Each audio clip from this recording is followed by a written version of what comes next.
은혜를 감사합니다. 이 밤도 우리와 함께 하시고 약속하신 바 깨닫게 하여 주시니 감사합니다. 우리 소망이 주님께 있음을 깨닫게 하여 주시니 감사합니다. 현실은 힘들고 현실은 피곤하고 우리의 삶은 어두울지라도 소망 가지고 살아가게 하여 주옵소서. 눈물로 씨를 뿌릴지라도 근심하며 뿌릴지라도 반신반의하며 뿌릴지라도 뿌리는 이 씨가 하나님 말씀이오니 능력의 말씀이오니 영생하게 하는 말씀이오니 구원하게 하는 말씀이오니 믿음으로 뿌리게 하여 주시옵소서. 의심하지 말게 하여 주옵소서. 염려를 이기게 하여 주시옵소서. 기쁨으로 다들 그들은 그날까지 기다리게 하여 주옵소서. 고대하게 하여 주옵소서. 열망하게 하여 주옵소서. 대망하게 하여 주시옵소서. 그 기쁨에 참여하는 착하고 충성된 종되게 은혜 베푸시고 역사하여 주시옵소서. 모든 것을 감사드리며 거룩하신 예수님의 이름으로 간절히 기도하옵나이다. 아멘. 하나님 말씀 보시겠습니다. 누가복음 8장입니다.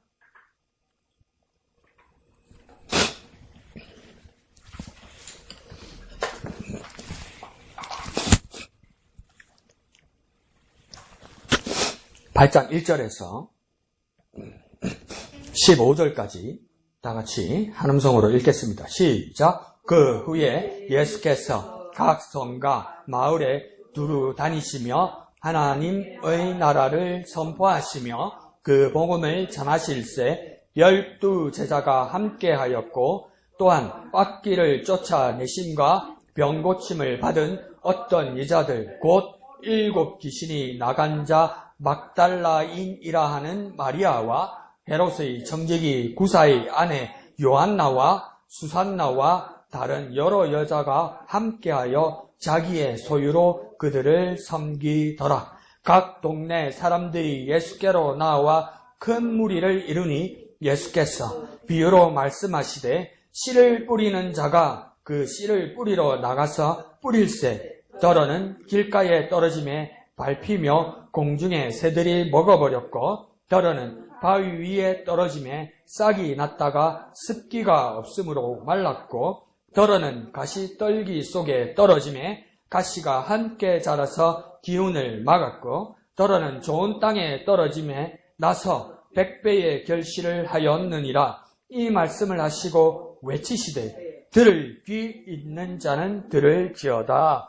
제자들이 이 비유의 뜻을 물으니 이르시되 하나님 나라의 비밀을 아는 것이 너희에게는 허락되었으나 다른 사람에게는 비유로 하나니 이는 그들로 보아도 보지 못하고 들어도 깨닫지 못하게 하려 함이라.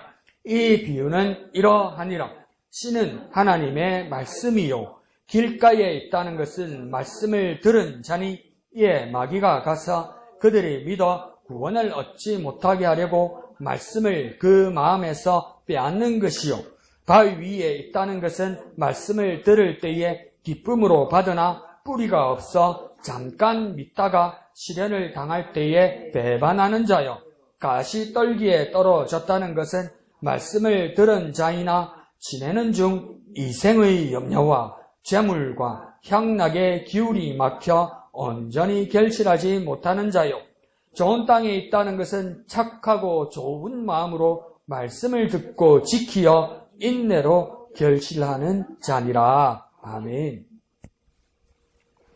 우리 잘 알고 있는 내용입니다. 그죠? 씨 뿌리는 비유고 다른 복음서에서도 여러 번 나옵니다. 그런데 오늘 본문은 1절부터 보면 씨 뿌리는 비유 앞에 어떤 사람들이 나오고 있습니다. 그래서 12 제자가 먼저 나오고 있습니다. 그래서 12 제자들 외에도 우리 누가복음만 봐도 여러 예수님을 따르는 사람들이 있었음을 증거합니다. 그리고 12 제자의 명단도 각 복음서에 보면 정확하게 맞는 사람도 있고 이름이 이렇게 조금씩 다른 사람도 있습니다. 그래서 어떤 사람들은 동명이인으로 보기도 하고 그 당시에는 그러니까 히브리식 이름, 헬라식 이름, 로마식 이름이 뭡니까 이렇게 뒤섞여 있으니까 그 이름이 조금 다르게 부르지만 그 이름은 사실은 알고 보면 한 사람이라고 해서 동명이인으로 보는 사람도 있고 또 어떤 경우에는 또 어떤 게 있냐면 어릴 때 부르는 이름, 나이 들어서 부르는 이름이 따로 있다고 이야기하기도 하고 어떨 때는 예수님께서 이름을 바꿔주기도 하고 이러면서 그러니까 그 이름들이 차이가 있지만 사실은 같은 12사람이라고 보기도 합니다. 그런데 또 어떤 사람들, 더 고민하는 이제 진보적인 학자들은 뭐라고 이야기하냐면 12명이 꼭 정해져 있는 것이 아니라고 이야기하는 거예요. 이게 무슨 말이냐면 들어가고 나오는 사람들이 있었다고 이야기하는 거죠. 그러니까 누가 확정되어서 확고한 자리에 있다고 할 사람, 어떤 자신만 많은 사람은 세상에 아무도 없다는 뜻으로 말하기 위해서 12명은 맞지만 확정된 사람들은 아니다. 계속 들어오고 나오는 여러 사람들이 있었다고 보는 사람도 있습니다. 근데 그거 많이 지지는 받지는 못하지만 그런데도 가만히 보면 누가복음에서도 12제자만 보이는 것이 아니라 누가복음 10장에 보면 복음을 전할 때 몇 명의 제자가 있었다고 이야기하냐면 70명을 이야기해요. 70명의 제자가 또 있었다고 이야기하고 그 다음 예수님께서 이제 십자가에서 운명하시고 그 예수님의 시신을 안치하던 사람이 누구입니까? 아리마대 요셉이 자기가 준비되었던 그 무덤에 예수님을 안치하거든요. 근데 아리마대 요셉을 설명할 때 사내들인 공회원이었고 유대인이었고 그 다음 또 뭐라고 표현됩니까? 예수님의 제자였다고 이야기를 해요. 그러면 12명 안에 아리마대 요셉이 안 들어가지만 뭡니까? 70인 안에는 들어가지 않았을까? 그러니까 예수님을 따르는 사람들이 여러 사람이 있었고 확정되었다고 말할 수는 없는 겁니다. 그러니까 여러 사람들이 예수님의 제자였다. 꼭 12명만은 말하는 것은 아니라고 말할 수 있습니다. 그러니까 우리가 가만히 생각해 보면 어떻게 남자 제자들만 있었겠습니까? 여 제자들도 있었겠지요. 그런데 뭡니까? 여기에 상세하게 설명이 안 됐을 뿐일 겁니다. 당연히 여자들도 많았을 겁니다. 그런데 그 당시의 문화가 여자들의 이름을 기록하는 것을 원하지 않았고 가부장적인 사회이기 때문에 뭡니까? 여자는 인원수에도 여자와 아이와 노인들을 이방인들을 인원수에 넣지 않다 보니까 뭡니까? 정확한 이름을 기록하지 않았을 수도 있다는 겁니다. 그러면 더 쉽게 말해서 예수님의 제자는 어떤 사람이냐면 한마디로 말할 때 따르는 자입니다. 따르는 자. 이렇게 영화에서 disciple을 또 뭐라고 썼냐면 follow라고 씁니다. follow는 뭐냐면 따르는 사람입니다. 그러면 예수님을 따르는 사람이 한두 사람이었겠습니까? 예수님을 향해서 목숨을 바쳐서 섬기며 따르는 사람이 한두 사람이었겠습니까? 못되게 말하고 우리 집사님한테 점수 얻으려고 한번 말해볼까요? 어떻게 예수님을 따르는 사람이 남자뿐이었겠습니까? 뭐 여자는 사람다 이거. 여자는 뭐 뻑하면 배신하는 줄 알아. 우리 남편, 우리 아들보다 내가 더 배신 안 하고 더 의리 있는데 이런 마음 들 때 있잖아요. 우리 교회도 뭐 여집사님들이 더 많잖아. 그러면 여제자들도 있었겠죠. 많았겠죠. 그래서 그 여제자들도 그 흔적을 오늘 2절에서도 볼 수 있습니다. 그래서 어찌하건 예수님의 제자라면 그러면 어떤 모습일까? 제가 따르는 자라고 말하기도 하였지만 오늘 1절에서 보면 예수님의 제자들의 첫 번째 모습은 뭐냐면 예수님과 함께 하는 자입니다. 그러니까 제자들의 모습은 뭐냐면 선생님과 함께 하는 자입니다. 함께. 한번 다 같이 해볼까요? 함께. 따로 하면 제자 아니에요. 따로 하면 제자 아니에요. 그러니까 스승과 함께 하는 자가 제자인데 이들의 스승은 누구입니까? 예수님이죠. 그러니까 예수님의 제자들은 예수님과 함께 하는 자들이라는 겁니다. 그럼 예수님이 무엇을 하는 것을 함께 하는 것이냐? 1절에 보면 뭡니까? 예수님께서 각 성과 마을에 두루 다니신다 이랍니다. 두루 다니시는데도 제자들은 뭡니까? 같이 따라 다니고 같이 두루 다니고 있었다는 겁니다. 그러면 예수님은 각 성과 마을에 왜 두루 다니셨다고 이야기합니까? 하나님 나라를 선포하시기 위해서 두루 다니셨다는 겁니다. 그러면 그 하나님 나라를 선포하는 구체적인 모습은 뭐라고 이야기합니까? 그 복음이라고 이야기하잖아요.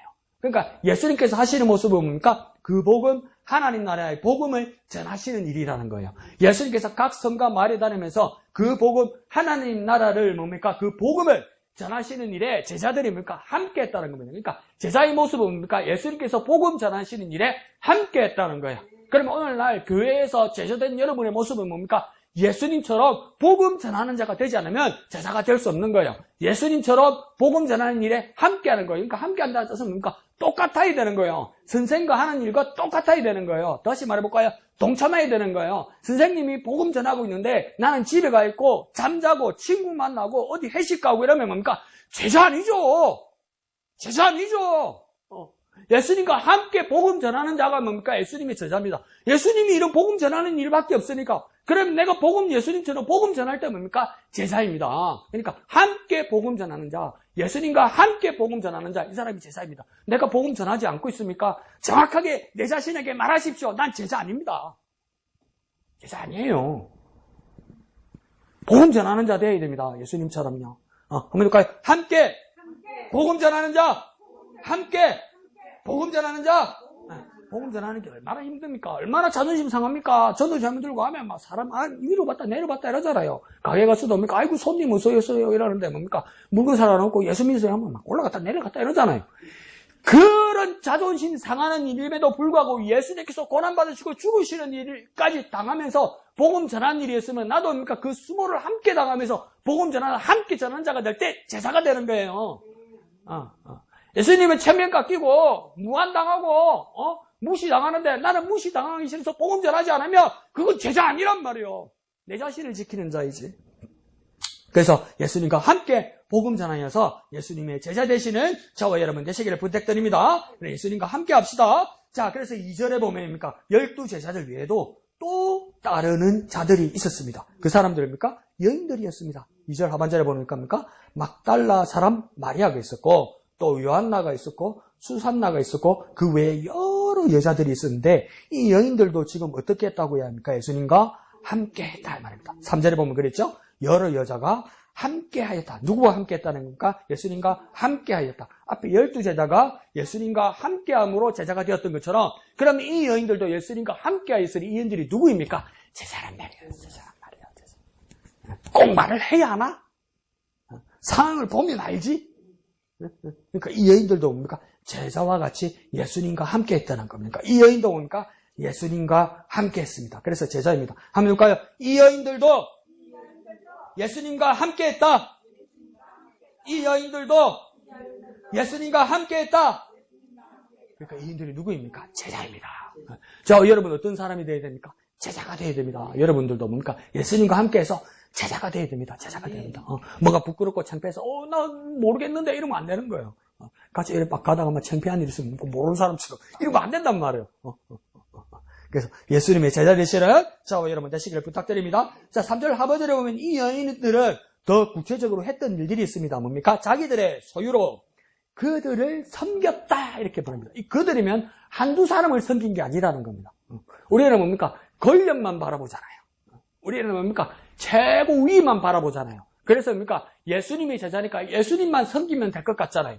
그러면 그들을 섬겼다고 말하면 안 되죠. 그를 섬겼다고 해야 되죠. 근데 이 여인들은 뭡니까? 그들을 섬겼다고 해요. 많은 사람들을 섬겼다고 그래요. 섬기는 대상이 예수님 한 분이 아니라 여러 사람들을 섬겼다고 그래요. 그러면 이 여인들은 누구를 섬겼을까요? 첫 번째는 예수님이겠죠. 두 번째는요, 12제자들과 그와 함께한 동역자들도 같이 섬겼다는 겁니다.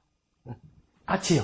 제자임에도 불구하고 대우받으려 하지 않고 낮은 자리에서 예수님의 제자와 예수님과 함께하는 자들을 뭡니까? 또 섬기기 시작했다는 겁니다. 예수님을 섬기는 것뿐만 아니라 주위 사람들, 그 제자들을 또 섬겼다는 겁니다. 나도 제자인데 제자 대우받으려 하지 않고 섬기는 자가 되었다는 겁니다. 진짜 제자는 뭡니까? 제자로 대우받으려고 하는 것이 아니라 섬기려 하는 자라는 겁니다. 그러니까 진짜 제자는 뭡니까? 섬기는 자라는 거예요. 진짜 제자는 대우받으려고 하면 안 된단 말이에요. 근데 우리 마음이 다 뭐 같습니까? 대우받으려고 한단 말이에요. 대우받으려고 해요.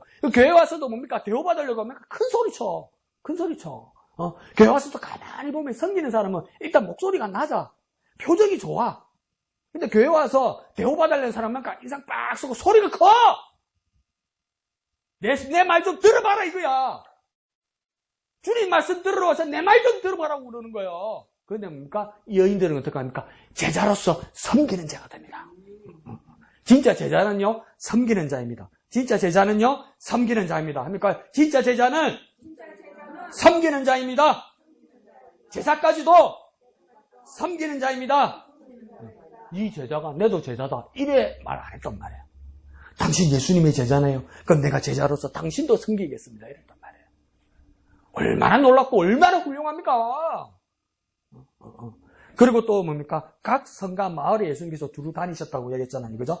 각 성과 마을의 사람들까지도 같이 섬겼다는 겁니다. 예? 전도 대상자들을 같이 섬겼다는 거예요. 그럼 어디까지 내려가고 어디까지 낮아진 겁니까? 가장 낮은 자리에 와서 섬기는 제자가 됐다는 거예요. 이거 이상은 내가 양보 못한다. 내 자존심이 있지. 이거 이상은 내가 양보 못한다가 아니라 가장 낮은 자리까지 갈 수 있는 데까지 가서 뭡니까? 다 섬겼다는 거. 무엇으로서? 제자로서. 제자로서. 그 일을 이 여인들이 해냈다는 겁니다. 이거 훌륭하죠. 내가 안 가봐서 모르겠지만 나중에 심판 끝나고 하나님께서 천국에서 만약에 서열로 세운다면 이 여인들이 12제자보다 더 앞에 설 수도 있어요. 누가 알겠어요? 만약에 세운다면. 아, 천국 가면 줄 세우는 거, 몰라. 나 그 말 안 했어. 만약에 세운다면, 이 여인들이 너무 먼저 설 수도 있는 거 아니에요? 왜요? 가장 낮은 자리에서 모든 사람을 섬긴 거잖아요. 모든 사람이 인정받는단 말이에요. 모든 사람이. 그렇게 훌륭한 일을 했다는 겁니다. 그러니까 이 여인들도 제자입니다. 또 어떻게 섬겼다고 이야기합니까? 자기들의 소유로, 자기들이 가진 것으로, 자기들의 정말 귀한 것을 내어놓아서 섬겼다는 거예요. 더 쉽게 말해볼까요? 내게 아까운 그것으로 섬겼단 말이에요. 내게 정말 귀하고 중요한 것으로 섬겼단 말이에요. 남는 거 준 거 아니란 말이에요. 남는 거. 우리 어머니들 고민되지 않아요? 우리 어머니도 봤어요. 전기밥통 쓰는 걸 그렇게 꺼려하시대요. 그냥 압력밥솥, 가스레인지 올려서 압력밥솥에 밥하는 그걸 그렇게 고집하더라고요. 그렇게 하다 보면 이 어머니들은 뭡니까? 밑에까지 다 끓고 나서 밥을 먹는 게 아니고 어느 정도 남고 나서도 밥을 새로 지으시더라고요. 그럼 새로 지은 부분 뭡니까? 이 새끼가 먹고 그 식은 밥은 어떻게 됩니까? 어머니 자신이 드신단 말이에요. 그죠? 근데 이 여인들이 섬긴다고 그럴 때 밥이 좀 식은 밥이 남았어요. 그리고 밥을 새로 지었어요. 그럼 섬기는 것은 어떤 밥으로 섬깁니까? 식은 밥으로 안 섬긴단 말이요. 새 밥으로 섬긴단 말이요. 내게 정말 귀하고 나도 갖고 싶고 나도 뺏기기 싫은 것으로 뭡니까? 주님과 사람들을 섬겼단 말이에요. 이게 진짜 제사란 말이에요. 내한테도 정말 귀한 것을 더 쉽게 말해볼까요? 더 가슴에 오게 말해볼까요? 내한테 정말 아까운 거, 정말 아끼는 거, 그것으로 섬겼다는 거예요. 남는 것으로 섬기는 거 아니에요, 여러분. 더 느낌 오게 해볼까요? 식은 밥으로 섬기는 거 아니에요, 여러분. 제자는 식은 밥으로, 내 남는 것으로 섬기는 게 아니라고요. 나는 정말 식은 밥을 먹을지언정 따뜻한 밥으로 섬기는 거라고요, 제자는요. 그것도 가장 낮은 사람에게. 우리 할아버지가 그랬다고 그러더라고요. 예, 집에 이렇게 좀 넓고 이래 놓으니까 옛날 사람들 다 대문 안 잠그고 살잖아요. 그럼 꼭 각설이 찾아온대. 잘한대, 밥대 잘한대. 그 집에 밥대 잘한대. 저렇게 굴뚝이 연기 올라가면 알겠지. 그럼 뭐 한 자락 부르려고 한대. 막 일잔 한 잔. 하지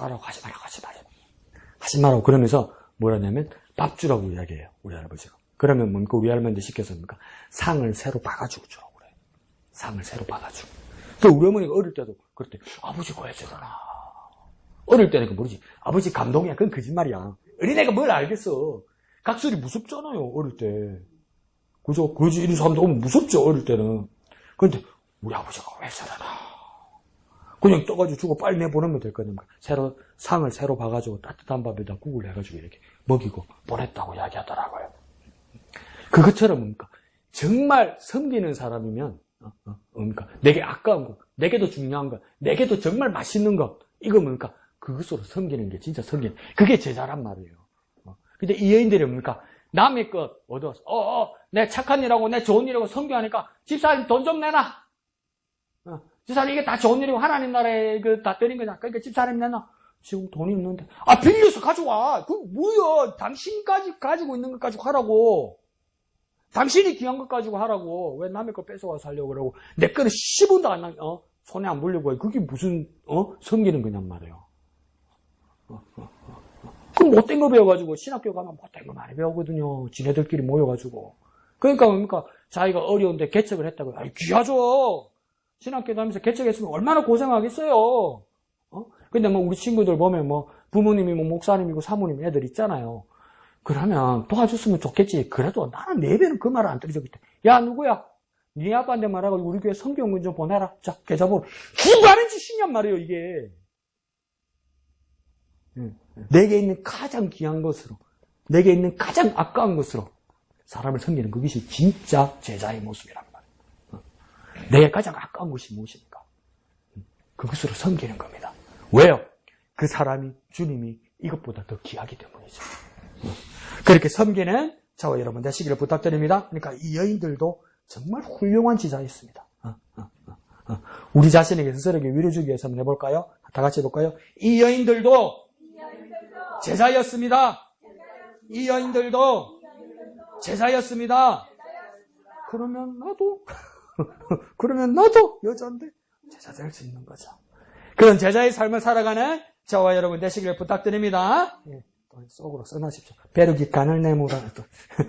자, 3절에 그런데 이 여자들의 구체적인 모습이 뭡니까? 앞에 말한 것처럼 섬기더라는 겁니다. 이 섬기는 모습이 사전에서는 뭐라고 되냐면 헬라 사전에서는 시중들다, 봉사하다, 간호하다, 부양하다 이런 뜻입니다. 전부 다 하기 싫은 거죠. 시중들다, 봉사하다, 간호하다, 부양하다 이 하기 싫은 모든 일들을 제자로서 섬기는 일로 했다는 겁니다. 힘든 일들을 그러니까 선뜻 흠신함으로 섬겼다는 겁니다. 낮은 자리에서 그러니까 그 낮은 사람들과 공감하면서 돌보더라는 겁니다. 바리새인들처럼 자기 호주머니에 구멍 내가지고 돈 철철철 흘리면서 뭡니까 주워 먹게 하는 것이 아니라 가장 낮은 자리에 가서 그들과 공감하면서 돌보고 섬기더라는 겁니다. 소외자들을 돌보고 예수님의 위대한 일들을 뭡니까 내가 예수님의 제자니까 앞장서서 하는 것이 아니라 뒤에서 돌보더라는 겁니다. 어떡합니까? 이름도 안 나올 정도로 이 세 여인 외에는 이름이 안 나올 정도로 그러니까 이름도 없이 섬기더라는 겁니다. 찬송 그렇게 불렀잖아요. 이름 없이 빛도 없이 감사하며 섬긴다면서요.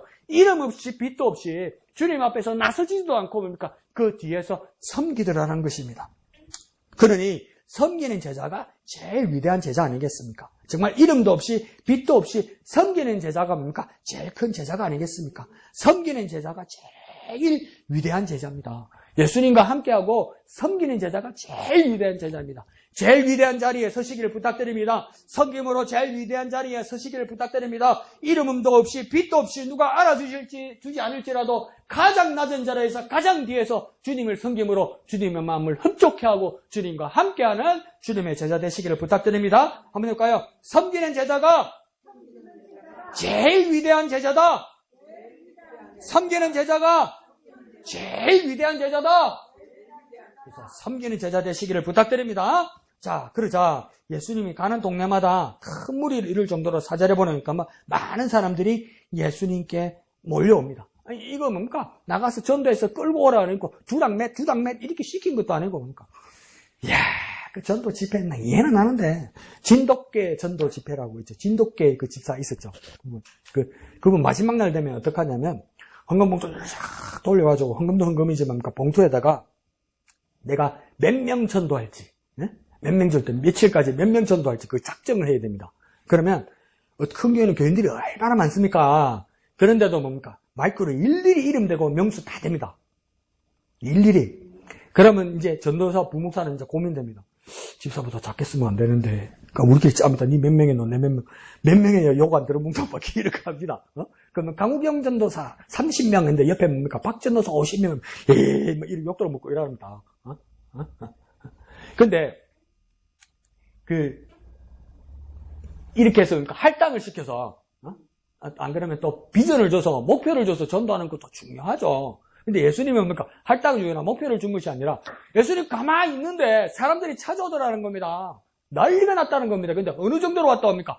큰 무리를 이루어서 뭡니까? 엄청나게 많은 사람들이 왔다는 겁니다. 많은 사람들이 모였다는 겁니다. 얼마나 제자들 입장에선 예수님 입장에서도 반갑고 마음 뿌듯하고 희망이 보이겠습니까? 많은 사람들이 예수님의 소문을 듣고 많이 왔으니 오라 소리도 안 하고 강구도 안 하고 누구다가 특별히 시킨 것도 아니고 차에 실어 오지도 않았는데 자기들이 막 구름 때까지 몰려오더라는 겁니다. 이게 무슨 일이고 싶어서 막 신났겠지. 그러면 복음을 바로 심어주어서 절친하게만 하면 되는 거 아닙니까? 말씀만 주어서 듣고 싶어서 찾아온 사람이니까 뭐 거부감 없이 얼마나 말 잘 듣겠습니까? 얼마나 아멘 하겠습니까? 제대로만 심어주면 아멘하고 결신하고 다 교인되고 다 뭐 하나님이 자녀 되는 거 아니겠습니까? 그러면 예수님 우리 이제 뭐만 바라보면 됩니까? 예수님 입만 바라보면 되는 거죠. 그날 그죠? 예수님 입만 바라보면 되고 그냥 말씀만 잘 하시면 되잖아요. 그러니까 내 마음에는 예수님 제자면 나는 어떤 마음도 있습니까? 그냥 예수님 기분만 하세요. 기분만. 또 못되게 말하면 예수님 제발 쓸데없는 소리 하지 마세요. 예수님 제발 쓸데없는 소리입니다. 뭐 돈 그런 거 이야기하지 마세요. 뭐 가족과 불 던지러 와서 뭐 가족하고 뭐 며느리하고 시어머니하고 뭐 아버지하고 뭐 아들하고 뭐 헤어지 그런 얘기는 나중에 하세요. 나중에 막 그런 마음 들지 않겠습니까? 그냥 하나님의 자녀로서 예수 믿어서 구원받아서 우리가 하나님 자녀 되면 누가 싫다 하겠습니까? 예수님 일단 그 말씀만 하십시오. 저 말씀하십시오. 그런 마음 안 들겠어요? 근데 예수님 뭐 합니까? 비유로 말씀하십니다. 굳이 비유로 말씀하십니다. 본질 그대로 간단하고 심플하게 확실하게 말씀하면 되는데 비유로 말씀하십니다. 비유가 뭡니까? 우리 쉽게 말해서 비유가 뭐 같습니까? 수수께끼라. 그냥 사실대로 말해주면 되잖아요. 뭐 하는데 수수께끼로 하냐고요. 그래서 내가 자주 쓰는 말로 뭡니까? 예수님께서 비유로 말씀하셔서 지금 이 판을 어떻게 만든 겁니까? 겐세이를 만든 거야. 못 알아듣게 엉망진창을 만든 거예요. 그러니까 고민됩니다. 무언가 다 된 밥에 예수님이 뭡니까? 재 뿌리는 거예요. 재 뿌리는 거. 얼마나 제자들이 김새했을까요? 와주라노? 아니 도대체 와주라노? 사람들이 들으려고 왔고 믿으려고 왔는데 뭐 한다고 저렇게 어려운 말을 하고 못 알아듣는 소리를 하노? 뭐 새가 왔다 샀고 뭐 가시라 샀고 뭐 그게 뭐고 도대체? 내도 모르겠다. 내도 따라다니는 내도 모르겠다. 근데 저 사람들은 죽게 알아듣겠노? 그 우리 뭐라 했겠냐 뒤에서 아이고 죽겠다 진짜 아이고 장사가 안 된다. 그러지 않았겠어요? 비유 내용이 뭡니까? 씨를 뿌려서 길가에 바위에 가시떨기에 어떤 좋은 땅에 떨어졌다 이럽니다. 근데 그것도 뭡니까? 농부가 꼭 거기에 의도한 바도 아닙니다. 뭡니까? 어떻게 떨어졌답니까? 덜어는 이러잖아요. 덜어는 길가에, 덜어는 바위에, 덜어는 가시떨기에, 덜어는 좋은 땅에, 덜어는 이 말이 반복됩니다. 이 말은 뭡니까? 뿌리는 농부도 모르게 또 뿌리는 농부가 원하지도 않는 자리에 막 뿌려졌다는 거 아닙니까? 그래서 적어도 네 곳에 떨어져서 운 좋고 다행스러운 것은 뭡니까? 8절에 뭐밖에 없습니까? 좋은 땅밖에 없습니다. 그러니까 확률이 몇 분입니까? 4개 중에, 4군데 중에 한 군데밖에 안 되는 거예요. 뿌렸는데 4군데 중에 3군데는 엉뚱한 데 뿌려진 거예요.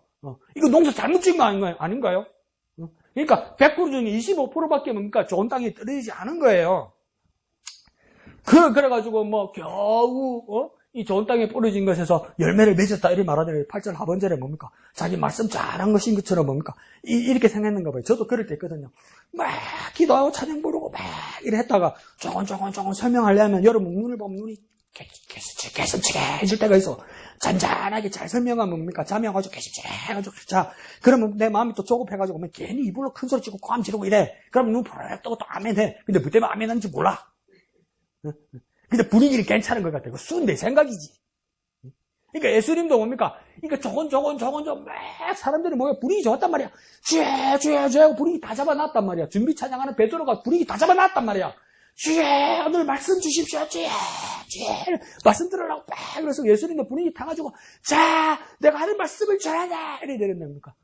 있잖아 씨를 뿌리는데 있잖아 저 길가에 뿌리시고 바위에 떨어지고 또 가시에 떨어지고 좋은 땅에 떨어질 때 잔잔하게 말니까 다 자는 기라.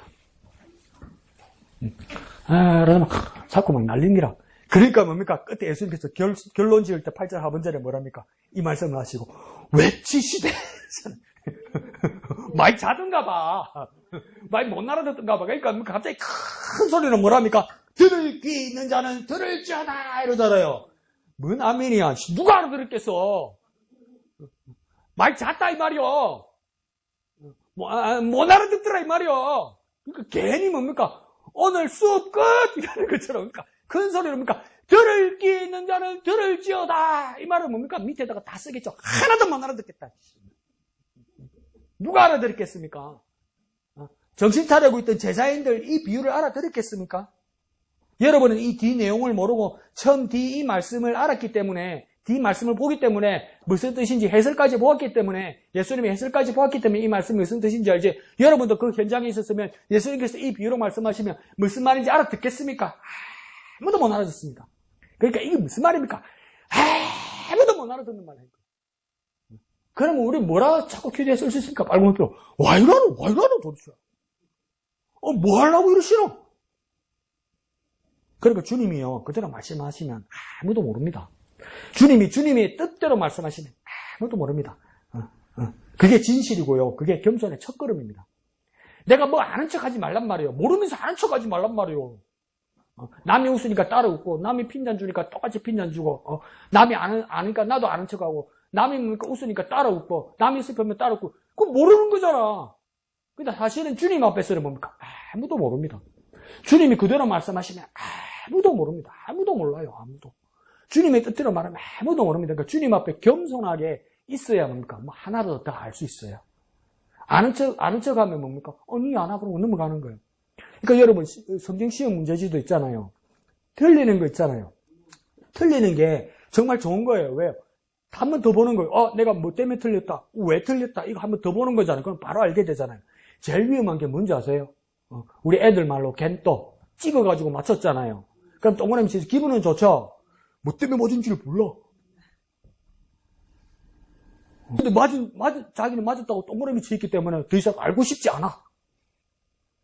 그럼 영원히 모른 채로 가는 거예요, 여러분. 재수 좋아가지고 맞추면 영원히 모른 채로 가는 거예요. 영원히 모른 채로. 그러니까 주님 앞에서 내가 정말 무지하고 내가 어리석인 자라는 그 대전제로 가면 뭡니까?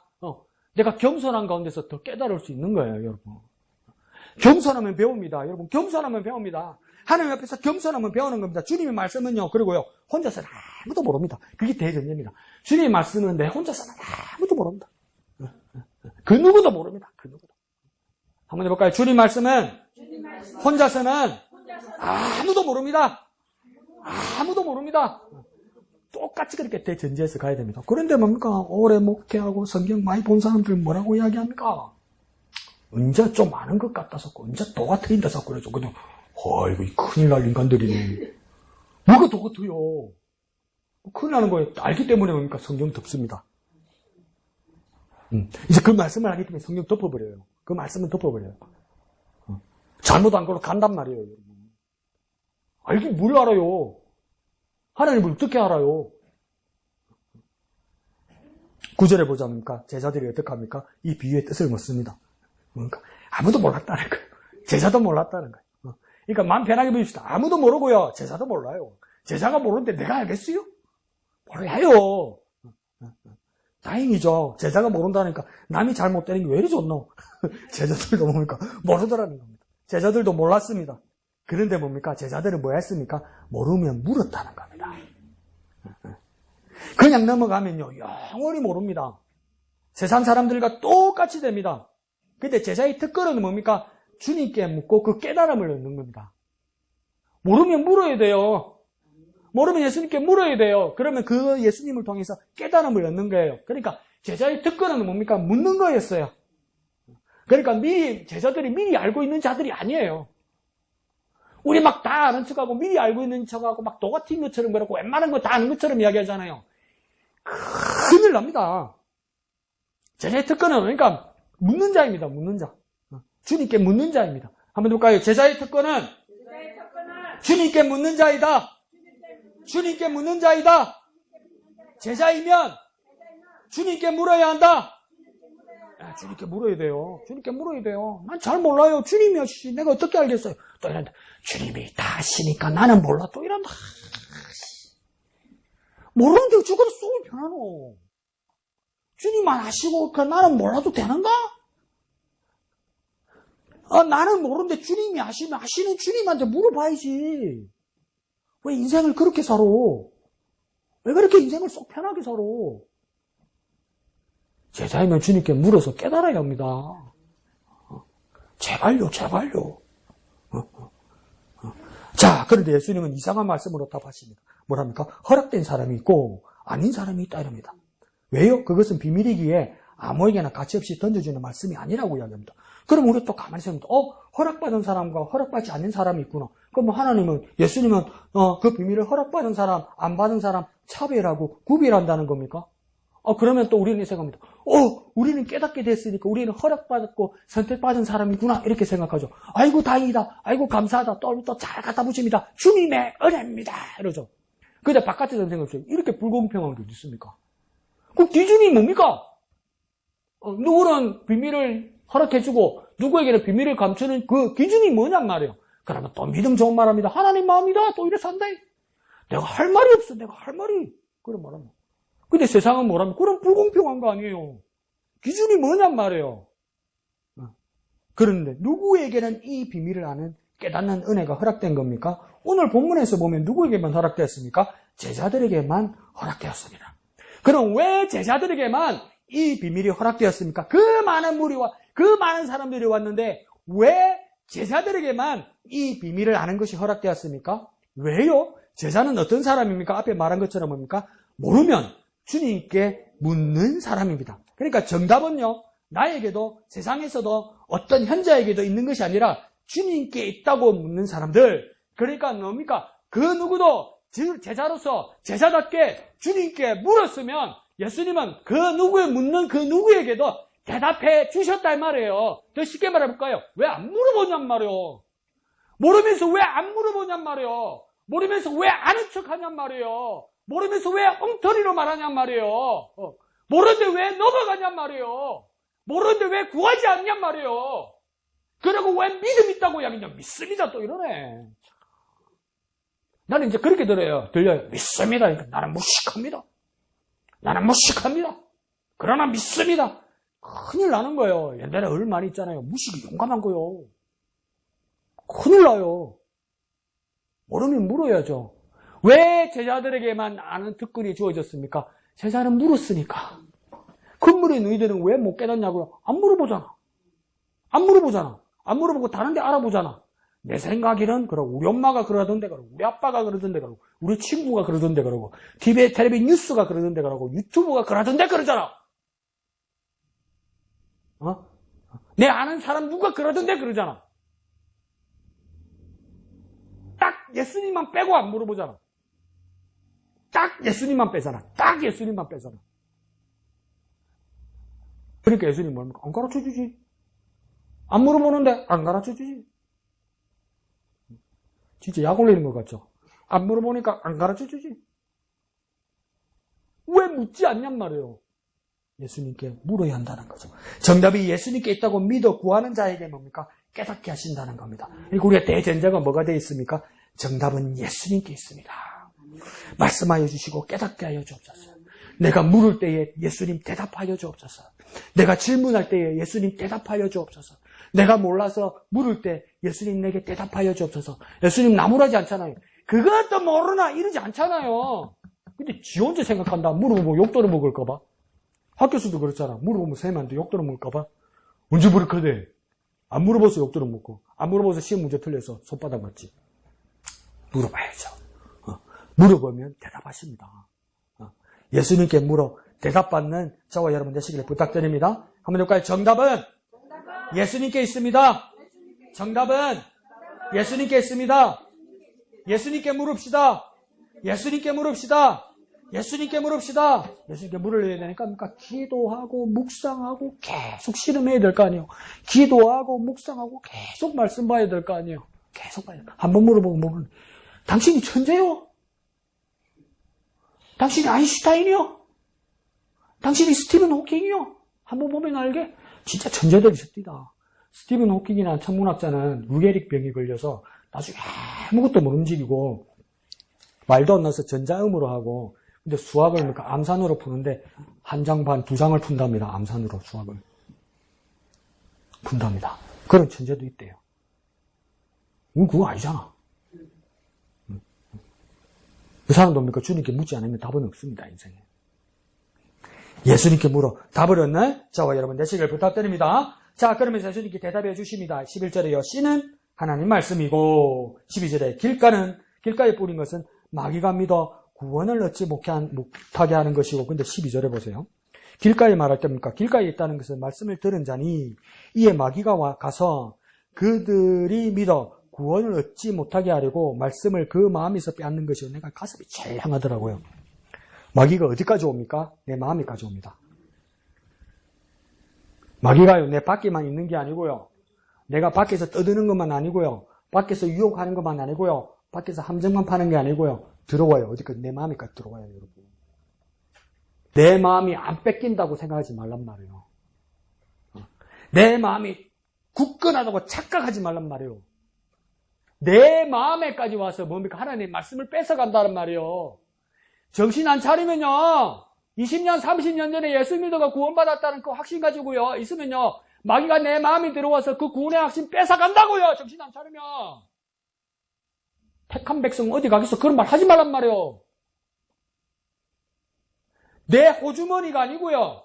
내 통장이 아니고요. 우리 집에 있는 어디 뭐 서랍장이 아니고요. 내 마음에 들어와서 하나님의 말씀을 뺏어간다고요. 정신 차리셔야 돼요. 깜빡하면 그냥 가져간다고요, 마귀가. 어디까지 들어와서요? 마음까지 들어와서. 마태복음, 누가복음 4장에도 뭡니까? 예수님 마지막에서도 뭡니까? 예수님께서 마귀에게 가장 큰 공격을 받고, 마귀에게 가장 큰 유혹을 받고, 마귀가 가장 절체절명에 예수님께서 위협할 때가 언제입니까? 기도할 때예요. 기도할 때. 하나님께 더 가까이 기도할 때 마귀도 뭡니까? 더 가까이 와서 유혹한단 말이에요. 그럼 또 머리 좋아서 또 기도 이랬습니다. 유혹 안 받게 기도 안 해야 되겠다. 또 이런다. 진짜. 왜 그런 머리가 좋노? 그러니까 마귀가 얼마나 가까이 있는지, 마귀가 어디까지 다가오는지 예수님은 길가의 비유를 그렇게 말씀하는 겁니다. 마음에까지 찾아옵니다, 여러분. 그러니까 내 마음과 내 생각이 있잖아요. 내 생각이 아닐 때가 있어요. 그게 내 생각 같은데 마귀가 힘을 주는 것일 수 있단 말이에요. 내 마음에까지 들어오니까 정신 바짝 차려서 내 마음을 바로 세우는 건 하나님 말씀밖에 없어요, 여러분. 안 그러면 내 마음에까지 와서 흔든단 말이에요, 마귀가. 그 다음 뭡니까? 13절에 바위에 있는 것은 뭡니까? 잠깐 믿다가 무엇을 당할 때? 시련을 당할 때 배반하는 것이다. 이렇게 말하죠. 그는 뭡니까? 바깥에서 핍박을 주고 시련을 주는 것이다. 이 말이죠. 14절에 가시들기에 떨어진 것은 뭡니까? 이 세상의 염려와 재물과 향락에 빠져 열매를 맺지 못하고 이러잖아요. 이 보세요. 염려. 이건 싫은 거잖아요. 그건 뭡니까? 재물과 향락. 좋은 것 때문에, 내게 좋은 것 때문에 믿음을 포기하기도 한다. 이 말이에요. 근데 이겁니까? 이거는 안에서 키우는 거예요. 내 안에서 내가 키우는 거예요. 바위에 떨어진 것은 바깥에서 뭡니까? 나를 핍박하는 건데, 그래서 믿음을 포기하는 건데, 가시떨기에 떨어진 것은 뭡니까? 이 세상의 염려와 재물과 향락이 내 안에서 시작되는 거면 내 안에서. 근데 염려라는 어려움뿐만 아니라 뭐까지 오는 겁니까? 가시떨기 안에서 재물과 향락. 이건 뭡니까? 좋은 거잖아. 나한테 좋은 거잖아. 돈 들어온대. 예?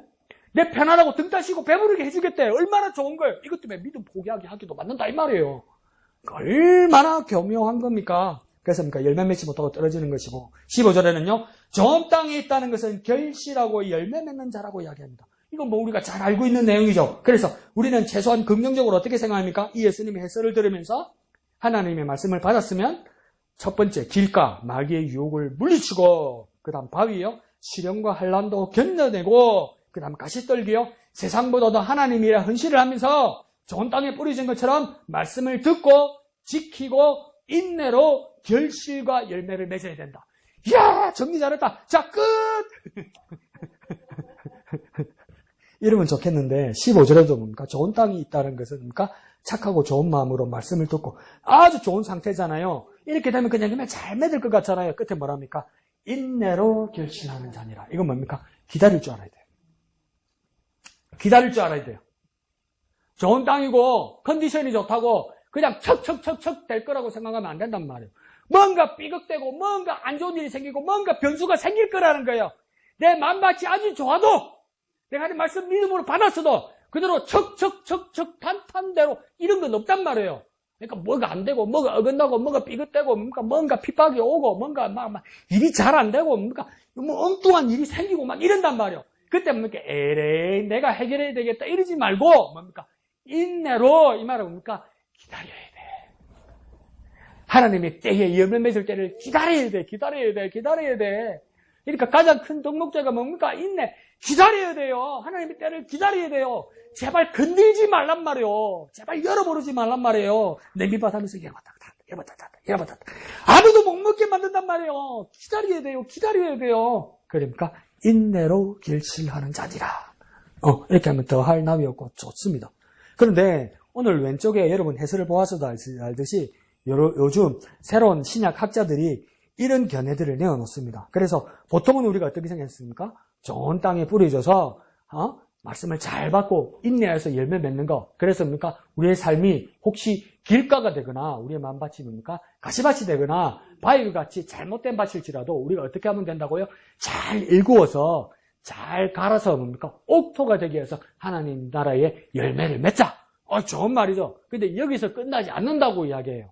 어떤 학자들이 이제 요즘 무슨 이야기를 하냐면, 그러면 우리는 뭡니까? 4절부터 보았으면 좋겠는데, 1절부터 시작되는 말씀에서는, 말씀의 시작과는 아무 관계없이 어떤 이야기가 나옵니까? 전체 문맥에서 시작할 때, 제자에 대해서 나왔다, 이 말이죠. 그죠? 그러니까 이 말씀은 뭐냐면, 말씀을 받는 자의 관점을 말하는 것이 아니라, 어떤 분들은 뭐라고 이야기하냐면, 말씀을 전하는 제자의 관점을 봐야 된다, 이 말이에요. 씨 뿌리는 비유인데 말씀을 받는 자의 관점이 아니라 이때까지 우리는 뭐만 배웠습니까? 말씀을 받는 자의 관점을 받았단 말이에요. 그러니까 말씀을 받는 자가 어떤 사람은 길을 가고 어떤 사람은 말씀을 받는 자의 입장이 어떤 사람은 바위고 어떤 사람은 가시떨기고 어떤 사람은 좋은 땅이고 여기로 끝났단 말이에요. 그런데 제자를 이야기하는 걸 보니까 제자는 말씀을 받는 자가 아니라 말씀을 전하는 자란 말이에요. 그러니까 이 씨 뿌리는 비유는 말 그대로 씨 뿌리는 비유잖아요. 그러면 이 중점은 뭡니까? 씨를 뿌리는 자에 대해서 말씀하시는 것이다. 이 말은 뭡니까? 씨 뿌리는 비유도 씨 뿌리는 제자, 말씀 전하는 제자의 입장을 이야기하는 것이다. 이렇게 말하는 것이 나오기 시작했다는 거예요. 그러니까 뭡니까? 함께 예수님과 함께하고 섬기면서 결국은 예수님처럼 하나님 나라의 복음을 전하는데 여러 가지 어려운 환경과 여러 가지 여러 상황들이 올 것인데 어떻게 대처할 것인가? 내가 말씀을 전하고 내가 능력이 있고 하나님 말씀을 제대로 받았고 하나님 말씀을 제대로 깨달았고 내가 기도로 준비하고 단 만반의 준비를 했기 때문에 하나님은 나를 좋은 데만 보내실 거야. 하나님 나를 옥토에만 보내실 거야. 그런 일은 없다는 거예요. 네 군데 뿌려봤자 겨우 한 군데라는 거예요. 그러면 뭡니까? 나는 그러면 그 한 군데 25% 안에 들어가면 되지. 그런 일은 없다는 거예요. 나를 하나님께서 복음을 전할 때 뿌리는 데만 뭡니까? 내가 길가로 갈 수도 있고 내가 가시밭으로 갈 수도 있고 내가 바위로 갈 수도 있단 말이에요. 그건 내가 원하는 대로 가는 게 아니란 말이에요. 좋은 땅에 보내주세요. 좋은 땅에 보내주세요. 그렇다고 내가 좋은 땅에 가지는 게 아니란 말이에요. 어떤 열악한 상황에 갈 수도 있다는 거예요. 그러니까 오늘 씨 뿌리는 비유는 복음을 받은 여러 부류의 사람들이 입장이 될 수도 있지만 그보다도 더 뭡니까? 씨 뿌리는 자, 곧 뭡니까? 제자들, 곧 복음 전하는 자들의 입장으로 봐야 된다 이 말이에요. 그 상황에 어떻게 우리가 대처하고 어떤 소망을 가져야 되느냐 이게 더 중요한 말씀이 될 수도 있단 말이에요. 그럼 들으면서 목사님 뭔 말이요? 들어봅시다. 자, 씨는 뭐라고 얘기했습니까? 하나님 말씀이라고 얘기했잖아요. 그러니까 하나님 말씀은 더할 나위 없이 좋고 더할 나위 없이 훌륭하고 더할 나위 없이 완벽한 겁니다. 가시떨기에 떨어져서 열매 맺지 못하고 바위 떨어져서 말라서 비틀어서 열매 맺지 못하고 길가에 떨어져서 마귀가 주워 먹었다고 해서 그 하나님 말씀이 잘못된 건 아니라는 거예요. 그러니까 말씀이 잘못되어서 전도 안 됐고 말씀이 잘못되어서 열매 맺지 못했다. 그런 말 애시당초 하지 말란 말이에요. 하나님 말씀은 완전하고 하나님 말씀은 완벽하다는 거예요. 어디를 가든 하나님 말씀은 완전하고 완벽하다는 거예요. 그런데 예수님의 제자들, 복음 전도자들은 이 완벽한 하나님 말씀을 가지고 세상으로 가서 뿌립니다. 뿌리짐을 당합니다. 그래서 뭡니까? 흩뿌리기를 하다 보니까 생각지도 않은 곳에 뭡니까? 4군데 중에 3군데 75%나 뭡니까? 그 씨가 낭비가 되더라는 겁니다. 75% 3군데 어디로 갔습니까? 길가로 가고 가시밭대로 가고 그다음 바위로 가고 뭡니까? 엉뚱한 데로 확 뿌려지더라는 겁니다. 그러면 뭡니까? 결실하지 못하죠? 열매 맺지 못하죠? 우리 뭐라고 생각합니까? 낭비라고 보이는 거죠. 낭비로 보이는 거죠. 각가지 그러면 이유를 대기도 하죠. 묘하게도 길가에도 바위에도 가시떨기에도 좋은 땅에도 똑같이 말씀. 그런데 이 상황을 보면 예수님께서 설명을 할 때 뭐라고 합니까? 12절에 길가에 뿌려진 자도 뭡니까? 말씀을 들은 자다 이렇게 이야기해요. 13절에 바위에 떨어져 있던 자도 뭡니까? 말씀을 들었다고 이야기해요. 14절에 뭡니까? 가시떨기에 떨어진 자도 뭡니까? 말씀을 들었다고 이야기해요. 좋은 땅에 떨어진 것도 뭡니까? 말씀을 들었다고요. 어느 부의 사람도 말씀 안 들은 사람은 없단 말이에요. 하나님 말씀은 변함없고 하나님 말씀은 잘못된 것 같고 하나님은 완전하고 하나님 말씀은 완벽하고 심지어 어떤 환경과 어떤 조건이 있어도 하나님 말씀은 다 들었다는 거예요. 그러니까 듣기는 100% 다 들었다는 겁니다. 전부 다 하나님 말씀 다 들었어요. 안 들었어요? 못 들었어요? 아니에요. 나는 몰라요. 그런 말 하지 말란 말이에요. 다 들었단 말이에요. 그런데도 뭡니까? 다른 결과들이 나오더라는 겁니다. 왜 다른 결과가 나왔지? 처음에 복음 가지고 가면요. 전도 집회, 부흥회, 총도 원주일 가서 열면요. 어떤 이유건 사람들이 막 모입니다. 심지어 뭡니까? 복음을 알아들을 것만 갖고 막 아멘, 아멘 소리까지 들립니다. 복음 말씀 들었다 하니까. 교회 와서 하나님 말씀 전하니까 다 들었어요. 다 사람들 모여서 아멘 소리까지 들렸어요. 그럼 우리 마음이 막 뜨거워지는 거죠. 야, 이렇게 많은 사람들이 오늘 우리가 약정하고 우리가 작정한 날 전도 중이 총도원일 이렇게 많은 사람들이 와서 그냥 딴 점 피우는 것도 아니고 딴 거 보는 것도 아니고 자는 것도 아니고 그러니까 말씀을 물처럼 뜨고 아멘, 아멘, 아멘 했단 말이에요. 그러니까 말씀을 전부 들은 자란 말이에요. 아멘. 그러니까 우리가 어떤 부분 꿈이 일어나겠습니까? 야, 이제 우리 교회가 더 열심히 하나님 나라를 위해서 확장을 하고 다음 주에 그러니까 아무도 안 왔어. 그 다음 주에 그러니까 거의 안 왔더라는 겁니다. 개신교 교단 중에 가장 정말 작은 교단 중에 한 교단이 뭐냐면 루터교 교회입니다. 루터교 교회 안 들어봤죠?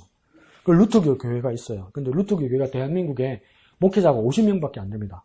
그리고 교인들 전국에 2,000명 됩니다. 2,000명. 정말 작죠? 그런데 그 서울에 있는 그 루터교 중앙교회 가면 그 교회 자리가 300석이래요. 300석. 근데 놀란 이야기를 들었어요. 300석인데 매주일 새로 교회 오는 사람이 몇 사람인지 압니까? 20명이 온대. 매주일 20명이 온대. 그럼 1년이면 몇 명이야? 그죠?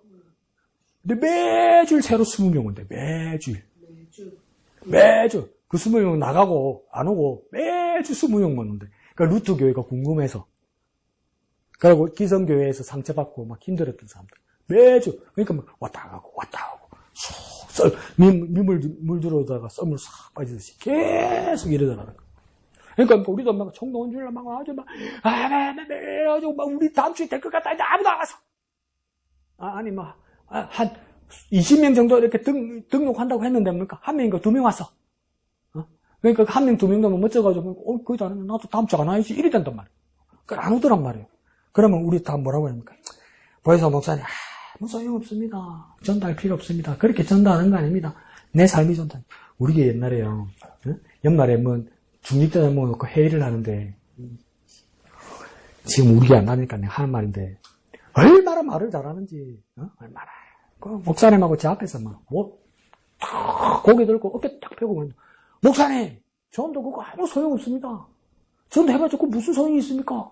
아무도 안 오는데 그렇게 뭐 꼬시고 뭐 사탕발레 해봤자 무슨 소용입니까? 자기 비에 안 맞으면 또 안 오는데 그거 해봤자 아무 소용없습니다. 우리 목사님 마음이 넓으시니까 그냥 웃고 속상해도 괜찮은데 난 무슨 저 따위 말을 하는 그치 전도 한 번도 안 하고 지도 교회 안 오더라고. 지도 결국은 교회 안 오더라고. 근데 현상은 그 사람 말이 맞죠.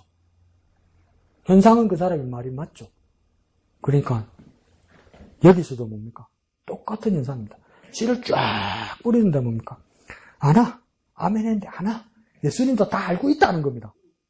그런데 주님은 말씀하시기를 뭐라고 이야기합니까? 나가서 여전히 하나님 말씀 복음을 뿌리면 4군데를 뿌려서 3군데는 망쳤어요. 근데 겨우 한 군데 거의 보이지도 않고 어쩌다 나온 1-2명 그럼 그 자를 뭐라고 이야기하는 겁니까?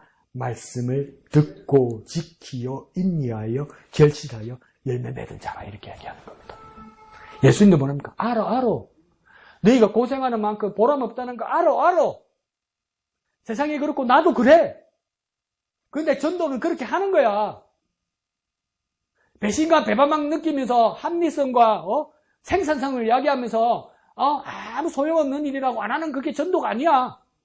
하나님 말씀 변함없고 하나님 말씀의 능력이고 하나님 말씀 여전히 살아계신 말씀이라고 뿌려도 안 하는 사람 많아. 안 하는 사람이 더 많다는 것도 나 알아. 예수님 그렇게 말하는 거예요.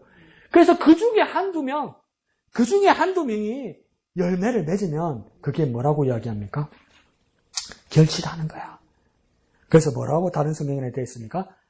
그 손실보다도 뭡니까? 30배, 60배, 100배가 될 것이다. 그 좋은 땅에 뿌려진 25%밖에 안 되는 사람, 4분의 1밖에 안 되는 사람, 그 사람을 바라보고라도 뭡니까? 씨 뿌려야 된다는 거예요. 전도해야 된다는 거예요. 복음 전해야 된다는 거예요. 그렇게 복음을 뿌리면 그 1-2명밖에 안 되는 사람이 결실하게 되면 내가 손해받았다는 75%보다 더 큰 뭡니까? 30배, 60배, 100배의 가치를 깨닫게 될 거라는 거예요. 그게 전도라는 거예요. 그게 전도라는 거예요. 그러니까 하나 뿌렸으면 하나 건지는 게 전도가 아니고. 그러니까 복음 전하는 자는 뭐 하라는 겁니까? 결국 실망하거나 포기하지 말라는 겁니다. 생산성이 없다. 뭔가 모자라다. 뭔가 전략이 잘못됐다. 그런 생각하지 말라는, 그런 생각하는 사람은요, 시작하지도 않았잖아. 전도 한번 해보지도 않았잖아. 솔직히. 남 전도하는 거 구경하고 핀잔 주는 거잖아. 어디서 그런 못된 생각과 그때 못된 말을 하고 있어. 자기는 안 하면서 하는 사람을 갖다가 비아냥대고 있어요. 그래서 뭐라고 합니까? 눈물로 씨를 뿌리라고 이야기하는 겁니다. 눈물로 씨를 뿌리면 기쁨으로 단을 거둘 거라고 이야기하는 겁니다. 왜 눈물로 씨를 뿌립니까? 잘 안 돼. 엉뚱한 데로 가. 내가 몸 쓰고 마음 쓰고 정성 다 썼는데 다 받아먹고 안 와. 속상해. 그래도 뭔가 그걸 뿌리라고 이야기하는 겁니다. 그리고 인내하고 기다리면 기쁨으로 단을 거둘 거라는 겁니다. 뭔 말입니까? 실망하거나 포기하거나 좌절하지 말고 소망과 비전으로 복음의 씨앗을 뿌리라고 이야기하는 겁니다. 겁먹지 말고 포기하지 말고 미리 좌절하지 말고 복음의 씨앗을 뿌리라고 이야기하는 겁니다. 그러니까 뿌림 받는 이야기가 아니고 뿌리는 이야기요, 이게. 씨앗을 받는 이야기가 아니고 씨앗을 뿌리는 이야기예요, 여러분. 저와 여러분의 이야기예요. 씨앗을 뿌리는 이야기예요. 그때 뭡니까? 절망하나 실망하나 겁내거나 포기하지 말고 뿌리라는 거예요. 그래서 교회 안 온다 그러더라. 교회 용한다 그러더라. 딴 교회 갔다고 그러더라. 뭐 절에 갔다고 그러더라. 실망하지 말란 말이에요. 그럴 수도 있지. 그럴 줄 알았다. 그래서 그 중에 한두 명이라도 주님 앞에 나올 때 그렇게 30배, 60배, 100배를 맺게 하실 거라는 거예요. 그 어떤 손실보다도 큰 열매로 주님 주실 거라는 거예요. 결실하는 자 보라는 거예요. 결실하는 자 보라는 거예요. 양을 보지 말라는 거예요. 결실하는 가치를 보라는 거예요. 그럼 또, 그 목사 답답해. 또 전도 작게 하고. 그게 아니고요. 그게 아니고요. 그러니까 그 가치를 보란 말이에요. 그 가치를. 우리는 눈물로 씨를 뿌리게 되는 겁니다. 그래, 예수님 뭐라고 말하는 겁니까? 예수님은 제자들 모습도 보고, 자기 모습도 보고, 앞으로 교회의 모습도 다 보셨어요. 뭔 말입니까? 시절이 악하고, 종말이 가까우고, 마지막 때가 다 가까워오고, 세상의 실식과 왜곡과 핍박이 많으니까, 이제 전도가 더 이상 안 되는가 보다. 우리 그런 생각할 수 있죠. 그런 생각할 수 있죠. 근데 그거는 2000년 전에도 똑같이 말했어요. 2000년 전에 교회도 똑같이 말했어요. 이제는 더 안 되는가 보다. 이제는 전도 더 안 되는가 보다. 2000년 전에 저러보세요. 똑같이 이야기했어요. 2000년 전에 목사님도 똑같이 얘기했어요. 저 우경이하고 똑같은 이야기 하는 게 맞아요. 똑같은 이야기예요. 예수님 다 보셨어요. 예수님도 그런 일 당하셨고요. 예수님 다 먹이고, 보리떡 5개, 물고기 2마리로 막 5,000명, 7,000명 먹이고, 막 난가가지고 막 이래니까 또 먹으러 오고, 그 먹었던 사람도 믿은 사람 몇 명 돼요. 그리고 그러니까 예수님께서 예루살렘에 입성하시니까 뭡니까? 호산나, 어서 우리를 구원하사 하면서 옷 풀고, 막 나뭇잎 깔고, 그러더니 그 다음날 되니까 뭡니까? 저놈 죽여라! 이러더라고요. 다 봤단 말이에요. 예수님도 다 당했단 말이에요. 그러니까 뭐라고 그러면 예수님 그러면 혼자서 뭐라고 하는 게 머리 감은 짐승 그러는 거 아니라 안 카노라. 그랬어요? 여전히 사랑하시고 여전히 복음 전하면서 제자들에게도 우리들에게도 뭐 말하는 겁니까? 기죽지 말고 하나님 말씀 전해라. 기죽지 마라. 기죽지 마라. 내가 너희 마음 다 안다. 맞아. 똑같이 당했다. 근데 뭡니까? 내가 똑같이 당했는데 날 봐라. 나 때문에 많은 사람들이 믿지 않느냐? 너희들도 똑같을 거다. 너희들 때문에 많은 사람들이 믿게 될 거다. 지금 바라보고 기죽지 마라. 그러니까 뭡니까? 예수님 우리에게 말씀하시는 겁니다. 기죽지 말고 복음 전해라. 기죽지 마라. 복음 전해라.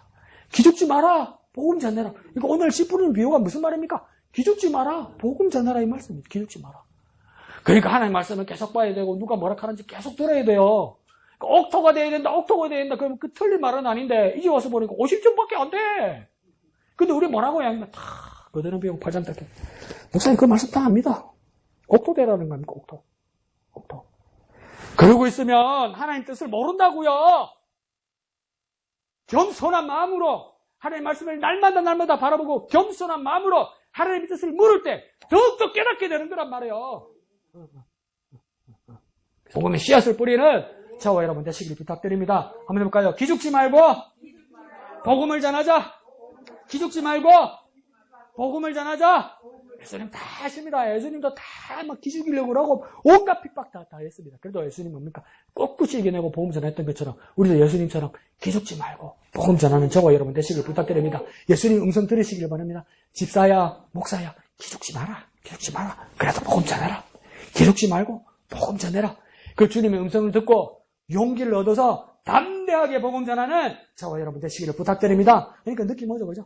새벽부터 우리 사랑하면서 저녁까지 씨를 뿌려봅시다. 그러니까 옥토에다 가가지고 잘 심읍시다. 뿌리면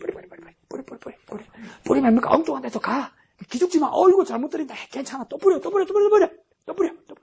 뿌리는데 뭡니까? 욕하고 지랄하네. 이거 또 뿌려. 나중에 뭡니까? 기쁨으로 단을 거두리로다. 눈물로 씨를 뿌린 자는 기쁨으로 단을 거두리로다. 뿌리는 일 힘들다는 거 주님 아세요. 아세요. 주님도 힘들게 뿌리셨어요. 근데 뭡니까? 주님이 기쁨으로 단을 거뒀으면 우리도 주님처럼 기쁨으로 단을 거둘 거란 말이에요. 그러니까 뭡니까? 복음 전할 때 기쁨으로 단을 거두리로다. 복음을 뿌려서 능력의 삶을 살아가는 결코 기죽지 않는 저와 여러분 되시기를 부탁드립니다. 한번 여기까지 기죽지 말고 복음 전하자. 기죽지 말고 복음 전하자.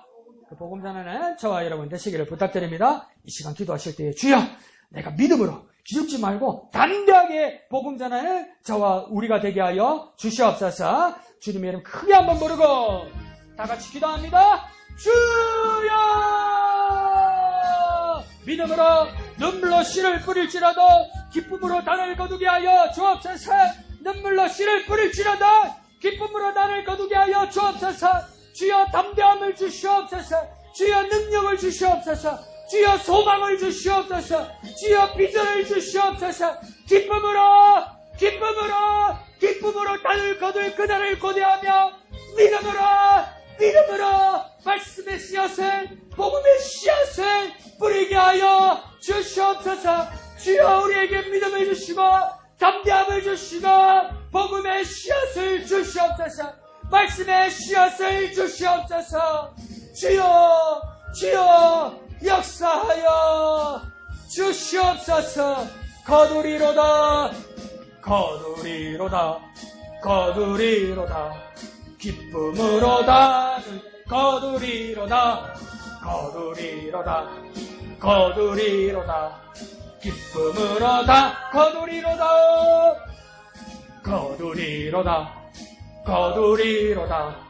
기쁨으로 단을